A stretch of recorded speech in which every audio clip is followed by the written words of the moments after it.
Xin chào các bạn. Trên tay tôi là chiếc Keychron K11 Pro, là phiên bản Aero nha.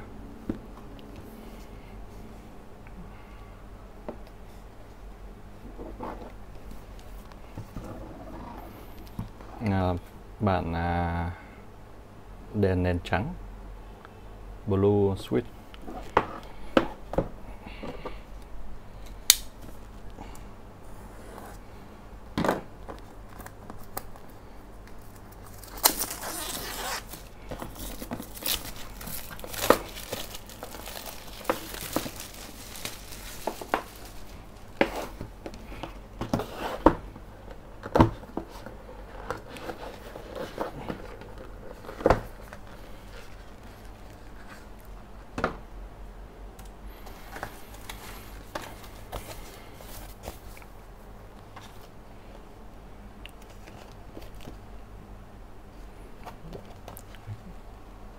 Hướng dẫn sử dụng nhìn cũng rất trực quan, dễ nhìn nha.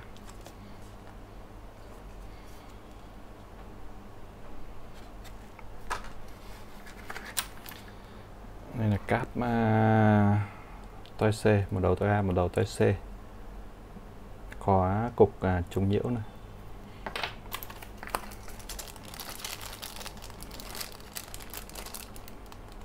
Đây là bộ bàn phím chức năng thay thế, bộ keycap nó thay thế cái lấy keycap.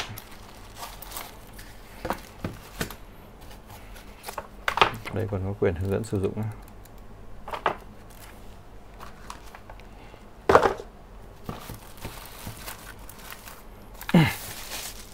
Đây là nhân vật chính của chúng ta ha.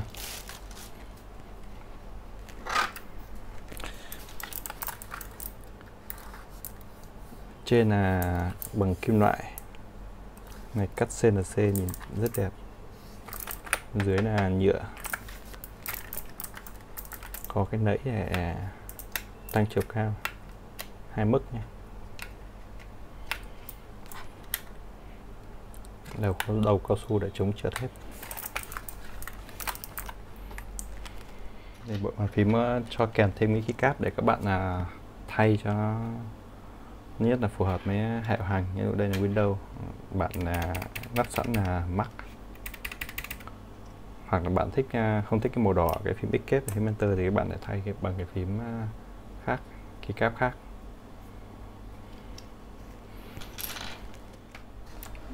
K11 Pro thì có 2 chế độ, một chế độ dùng Bluetooth, một chế độ dùng dây thì sẽ cắm ở đây, cũng đồng thời là cổng sạc luôn. Thì có mode cho Mac cộng iOS, iPad các thứ ấy, hoặc là Windows và Android. Chỉ cần chuyển cái nấc này, cũng muốn chuyển sang chế độ có dây để chơi game các thứ thì bạn chuyển sang đây, còn không thì cũng là tắt Bluetooth luôn, còn không thì chuyển sang chế độ Bluetooth. Thì phím nó cung cấp bộ phím để mình thay cái layout cho Windows này.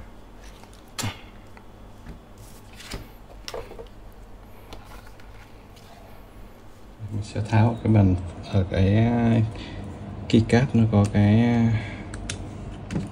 bên cạnh đây, nó dùng thêm một cái switch giả để giữ ổn định ha.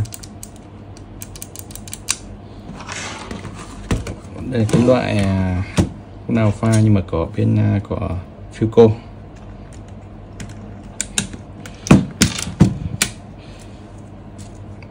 Thì Philco là dùng một cái thanh sắt này để treo để giữ ổn định cho cái keycap, cái phím ấy. Đây còn là Keychron K11 Pro là dùng switch rạ.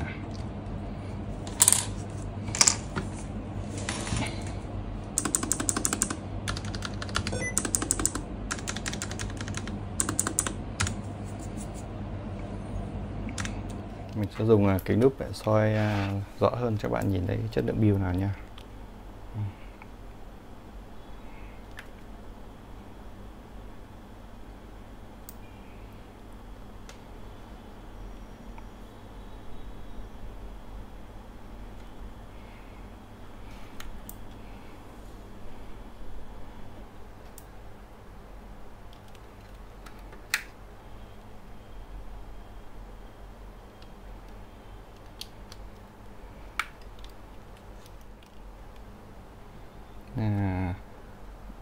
Sweet Blue nha. Sweet Blue nha các bạn. Loud Profile.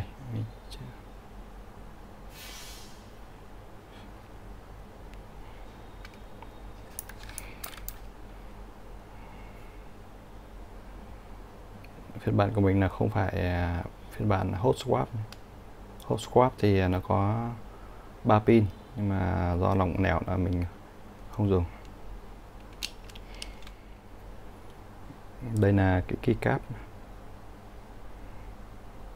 in 2 lớp, là vật liệu là PBT.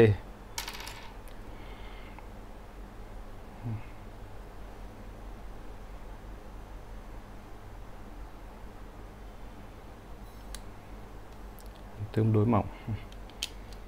Bàn phím mà các bạn có thể là remapping lại các phím thông qua phần mềm có tên là VA này, có địa chỉ download các bạn ha. Thì bàn rãy trên cùng cũng tính là hàng phím F cộng với phím multimedia, nhưng mà không có in thông số đây, phải tự nhớ. Phím function 1 thì sẽ dùng cho multimedia, phím function 2 dành cho hàng phím F. Cái bàn phím này thì cái switch nó bị hở tương đối nhiều, nhìn thì nó đẹp, nó dễ vệ sinh, nhưng mà khi mà mang đi thì rất sợ nó tuột cái keycap. Mình thì mình thích cái bàn phím mà có cái giờ bao trùm đến cái mép này hơn. Đây cũng là một cái now profile che kín luôn đến phần này ha, nhìn nó chắc chắn hơn, khi nhất là ba lô các thứ thì không lo. Rộng này thì có thể là nó quẹt vào đầu khác, nó rơi cái keycap ra. Các bạn có thể tắt bật đèn led bằng function 1 cộng cáp nốc.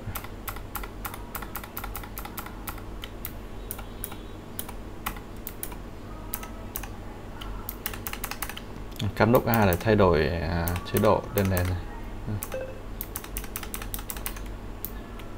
Function S để tăng giảm độ tăng giảm độ sáng nhé. X là giảm, S là tăng ha.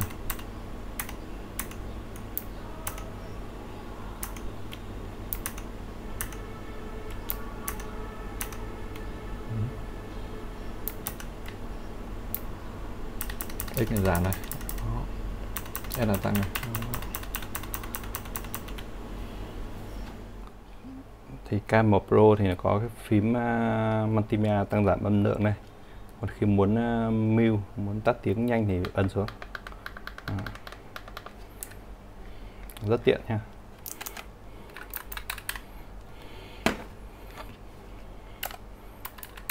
Chung là các phím điều hướng là tương đối to rõ, và có thêm cái cửa để các bạn có thể không cần nhìn để sờ hơn là biết nha.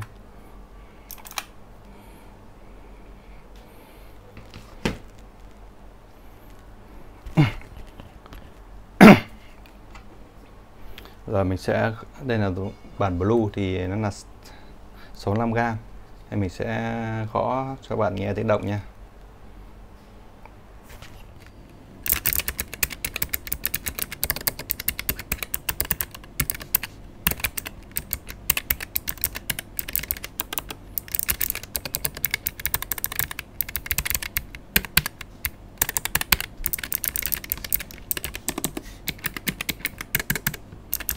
Bàn phím Ego, nên là nó được tách ở khoảng giữa ra thành hình chữ V nhé. Thì khi đó tay mình sẽ không bị khòm như này, đỡ mỏi hai đầu cổ tay này. Gọi các bạn xem nha.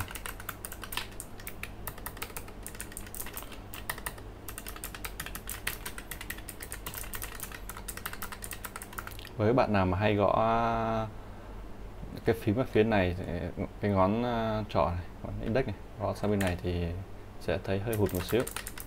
Rồi mình bình thường thì mình sẽ hay gõ bên này thành 6 luôn.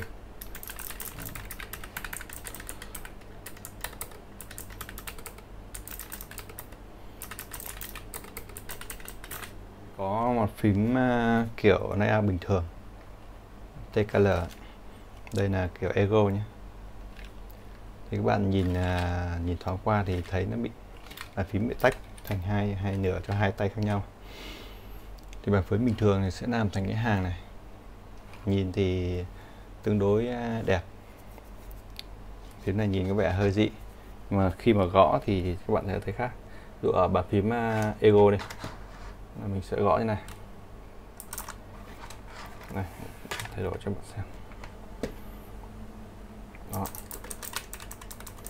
Để cái cổ tay của mình là nó không bị cua như này nhá.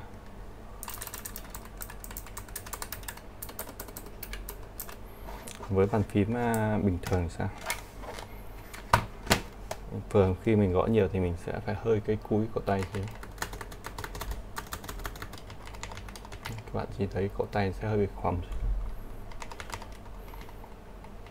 Sau đó cái vùng cơ đây nó sẽ gõ lâu ngày sẽ đau, hơi mỏi. Thì cái bàn phím Ego thì nó sẽ tự nhiên hơn.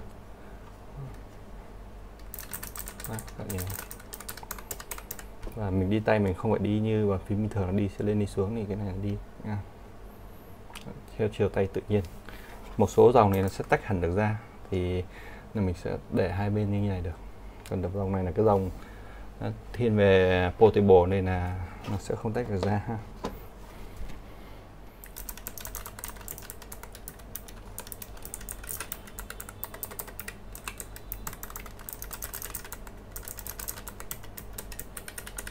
Rồi script bằng là loại blue lên là nó tương đối ổn, nhưng bù lại nghe gõ rất vui tai. Chắc là mang lên văn phòng là gọi khó buổi trưa luôn, mọi người gõ đầu luôn. Rồi, xin chào các bạn.